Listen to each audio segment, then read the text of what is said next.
So today something really special happened. Marc Laidlaw, who was the writer on Half-Life, Half-Life 2, Half-Life 2 Episode 1 and 2. He also wrote for Dota 2 for like 4 years. He released a piece called Episode 3. Initially, it had all of the right names in it, but it was taken down, of course, copyright and all that stuff. He doesn't work for Valve anymore. And he renamed it to Epistle 3, and he changed the names and he gender swapped the characters. But for many of us, this is the closest thing we'll ever get to Half-Life 2 Episode 3. And Mark himself even said on Twitter, you know, basically he's shocked how many people were excited and interested to read what was basically just his dream of what he could have done for the story for Episode 3. I just find this really incredible. You know, I never in a million years thought I would ever know, even from this sort of a perspective, in this sort of a situation where Mark's just saying this is what I would have liked to have done, where the story would have went after Episode 2. I think all of us had really just accepted the fact that we were never going to see more Half-Life in one medium or another. So for this to happen is really special. You know, Half-Life is that game that a lot of people fell deeply in love with. For me, it was a game that I played in my friend's basement when I was just a kid, man. Didn't even have a gaming PC of my own, and it just, you know, sparked my interest. And then many years later, I would go back and finally play it, and then, you know, fall into Half-Life 2, and then Episode 1, and then Episode 2, and then just to get left on that cliffhanger was heartbreaking for a lot of us. It was an amazing story with some incredible characters and just a beautiful, beautiful world to be a part of. Just, boom, just ended with no continuation. So to have the opportunity to sit down and narrate what could have been Episode 3 for you guys, that's something that I definitely had to take a chance on. I'm not a professional narrator. Don't expect like professional quality here. I do have reasonably good speech. This is what I do for a living, YouTube. But I just thought it's something that would be fun. And for me personally, something that I find very special. Narrating the continuation of one of the greatest video game stories I've ever had the opportunity to experience. So thank you so much to Mark for making this a thing, for publishing it. And I hope you guys enjoy. Epistle 3. Dearest Playa, I hope this letter finds you well. I can hear your complaint already. Gertie Fremont, we have not heard from you in ages. Well, if you care to hear excuses, I have plenty, the greatest of them being I've been in other dimensions and whatnot, unable to reach you by the usual means. This was the case until 18 months ago, when I experienced a critical change in my circumstances and was redeposited on these shores. In the time since, I've been able to think occasionally about how best to describe the intervening years, my years of silence. I do first apologize for the wait, and that done, hasten to finally explain, albeit briefly, quickly, and in very little detail, events following those described in my previous letter, referred to herewith as Epistle 2. To begin with, as you may recall from the closing paragraphs of my previous missive, the death of Ellie Vaught shook us all. The research and rebellion team was traumatized, unable to be sure how much of our plan might be compromised and whether it made any sense to go on at all as we had intended. And yet once Ellie had been buried, we found the strength and the courage to regroup. It was the strong belief of her brave son, the feisty Alex Vaught, that we should continue on as his mother had wished. We had the Antarctic coordinates transmitted by Ellie's longtime assistant, Dr. Jerry Maas, which we believed to mark the location of the lost luxury liner, Hyperborea. Ellie had felt strongly that the Hyperborea should be destroyed rather than allow it to fall into the hands of the disparate. Others on our team disagreed, believed that the Hyperborea might hold the secret to the revolution's success. Either way, the arguments were moot until we found the vessel. Therefore, immediately after the service for Dr. Vaught, Alex and I boarded a seaplane and set off for the Antarctic. A much larger support team, mainly militia, was to follow by separate transport. It is still unclear to me exactly what brought down our little aircraft. The following hours spent traversing the frigid waste in a blizzard are also a jumbled blur, ill-remembered and poorly defined. The next thing I clearly recall is our final approach to the coordinates Dr. Maas had provided, and where we expected to find the Hyperborea. What we found instead was a complex, fortified installation, showing all the hallmarks of the sinister disparate technology. It surrounded a large open field of ice. Of the Hypnos itself there was no sign, or not at first. But as we stealthily infiltrated the disparate installation, we noticed a recurrent, strangely coherent auroral effect, as of a vast hologram fading in and out of view.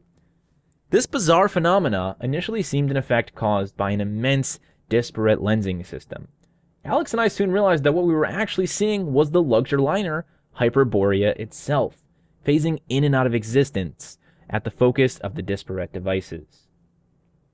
The aliens had erected their compound to study and seize the ship whenever it materialized. What Dr. Maz had provided were not coordinates for where the sub was located, but instead for where it was predicted to arrive. The liner was oscillating in and out of reality. Its pulses were gradually steadying, but there was no guarantee it would settle into place for long or at all. We determined that we must put ourselves into position to board it at the instant it became completely physical. At this point, we were briefly detained, not captured by the disparate, as we feared at first, but by minions of our former nemesis, the conniving and duplicitous Wanda Bree. Dr. Bree was not as we had last seen her, which is to say she was not dead. At some point, the disparate had saved out an early version of her consciousness, and upon her physical demise, they had imprinted the backup personality into a biological blank resembling an enormous slug. The Bree slug, despite occupying a position of relative power in the disparate hierarchy, seemed nervous and frightened of me in particular. Wanda did not know her previous incarnation, the original Dr. Bree, had died. She knew only that I was responsible, therefore the slug treated us with great caution. Still, she soon confessed, never able to keep quiet for long, that she was herself a prisoner of the desperate. She took no pleasure from her current grotesque existence and pleaded with us to end her life. Alex believed that a quick death was more than Wanda Bree deserved. But for my part, I felt a modicum of pity and compassion. Out of Alex's sight, I might have done something to hasten the slug's demise before we proceeded. Not far from where we had been detained by Dr. Bree, we found Jerry Maz being held in a disparate interrogation cell. Things were tense between Jerry and Alex, as might be imagined. Alex blamed Jerry for his mother's death, news of which Jerry was devastated to hear for the first time. Jerry tried to convince Alex that he had been a double agent serving for the Resistance all along, doing only what Ellie had asked of him, even though he knew it meant he risked being seen by his peers, by all of us, as a traitor. I was convinced, Alex less so, but from a pragmatic point of view, we depended on Dr. Maz, for along with the Hyperborea coordinates, he possessed resonance keys which would be necessary to bring the liner fully into our plane of existence. We skirmished with desperate soldiers protecting a Dispar research post. Then Dr. Maz attuned the Hyperborea to precisely the frequencies needed to bring it into brief coherence. In the short time available to us, we scrambled aboard the ship. With an unknown number of disparate agents close behind us, the ship cohered for only a short time, and then its oscillations resumed. It was too late for our own military support, which arrived and joined the disparate forces in battle just as we rebounded between universes, once again unmoored. What happened next is even harder to explain. Alex Font, Dr. Maz, and myself saw control of the ship, its power source, its control room, its navigation center. The liner's history proved nonlinear. Years before, during the Desperate Invasion, various members of an early science team working in the hull of the dry-docked liner situated at the Toscan Island Research Base in Lake Huron had assembled what they called the bootstrap device. If it worked as intended, it would emit a field large enough to surround the ship. This field would then itself travel instantaneously to any chosen destination without having to cover the intervening space.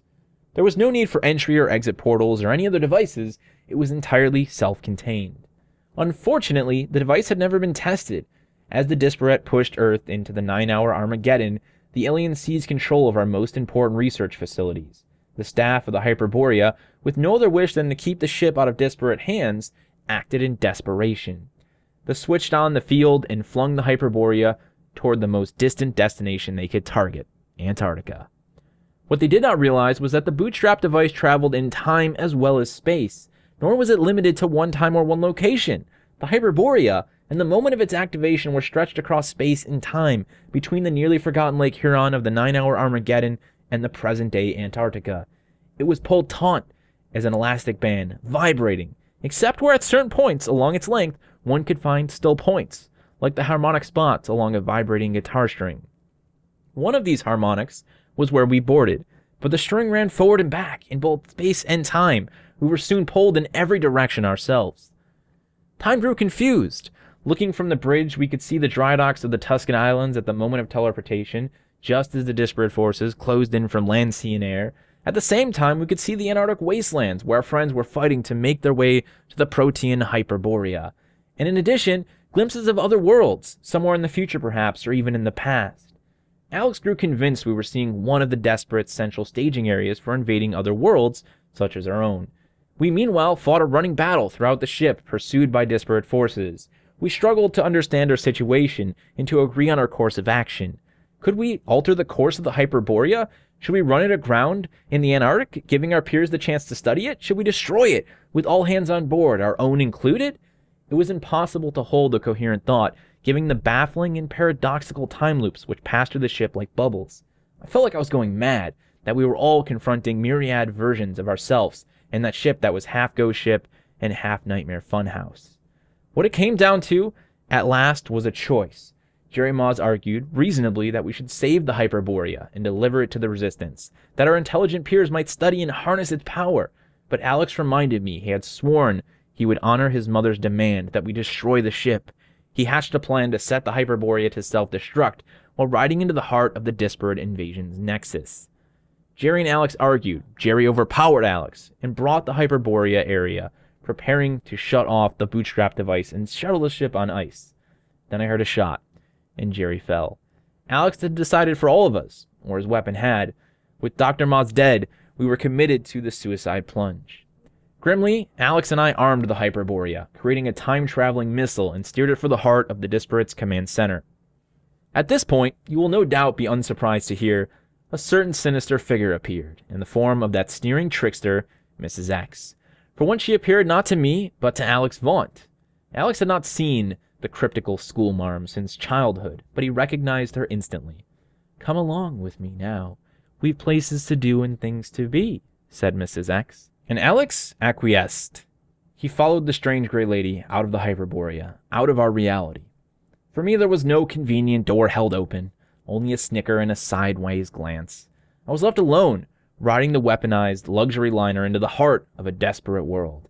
An immense light blazed. I caught a cosmic view of a brilliantly glittering Dyson sphere. The vastness of the Desperate's power, the futility of our struggle, blossomed briefly in my awareness. I saw everything.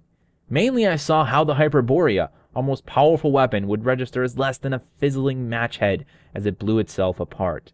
And what remained of me would be even less than that. Just then, as you have surely already foreseen, the ghastly haunts parted their own checkered curtains of reality, reached in as they have on prior occasions, plucked me out, and set me aside. I barely got to see the fireworks begin. And here we are. I spoke of my return to the shore. It has been a circuitous path to lands I once knew, and surprising to see how much the terrain has changed. Enough time has passed that few remember me, or what I was saying when I last spoke, or what precisely we hoped to accomplish. At this point, the resistance will have failed, or succeeded, no thanks to me. Old friends have been silenced, or fallen by the wayside. I no longer know or recognize most members of the research team, though I believe the spirit of the rebellion still persists. I expect you know better than I the appropriate course of action, and I leave you to it. Expect no further correspondence from me regarding these matters. This is my final epistle. Yours in infinite finality, Gertrude Fremont, Ph.D.